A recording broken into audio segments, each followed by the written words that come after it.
wanda ya sa wani abu a gaba, kana neman admission to ka rika karanta wannan aya, kana neman aure ka rika karanta wannan aya, kana neman jari ka rika karanta wannan aya, kana neman sana'a ka rika karanta wannan aya daidai lokacin da kake kokarin fafutukan nema, saboda baka san wanne ne Allah zai dora hannunka akai na shine mudkhala sidiq ba.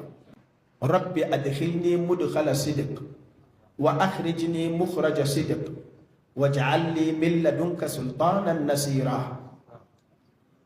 Ku amsa mana, rabbi adkhilni mudkhala sidiq wa akhrijni mukhraja sidq waj'al li min ladunka sultanan nasira. Wannan addu'ar kawai kai ta yin ta akan dukkan al'amuranka na duniya, zaka ga al'amarin Allah da sauki da kuma albarka a ciki. Duk abin da ka sa a gaba kawai kai ta karanta wannan addu'ar. Za ku ji an bada wata addu'a, gobe a bada wata. Ai duk Qur'ani addu'o'in ne ga sunan da yawa. Manzan Allah sallallahu alaihi wasallama suka ce wannan ita ce sirrin da ya rike sai Allah ya sa tun da ya shiga Madina cikin nasara yake har ya kwanta dama, alaihi afdalus salati wassalam.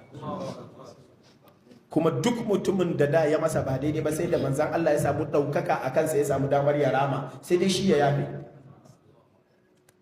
Kuma tun da ya shiga Madina da kafar dama sai zaman ya yi daɗin da bai sake fita ba har sai da Allah ya sa ya kwanta a garin. Sai zama tun da ya fita daga Makka kuma ko ya sake zuwa Makka sai dai ya kasaru, ya bar garin kenan. Ya koma ɗan Madina, in ya zo Makka yana matsayin bako ne, saboda Allah ya sa ya yi shigar gaskiya wa Madina.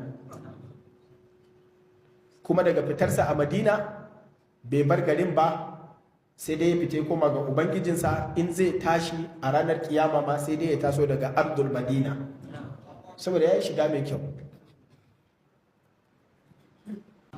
To sai Allah ya karkata hannunka daga inda yake ba mudkhala sidiq ba, sai Allah ya dora hannunka akan mudkhala sidiq.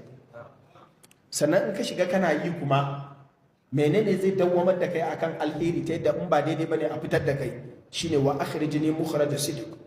Allah ka sa in fita ta gaskiya. Waj'al li min ladunka sultanan nasira.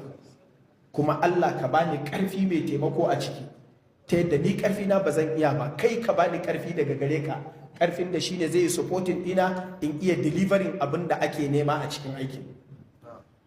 Duk wanda kaga ya ci nasara daga Allah ne. Shi yasa manzon Allah sallallahu alaihi wasallam ko saukin fuskansa da yake yin nan ba, Allah ya ce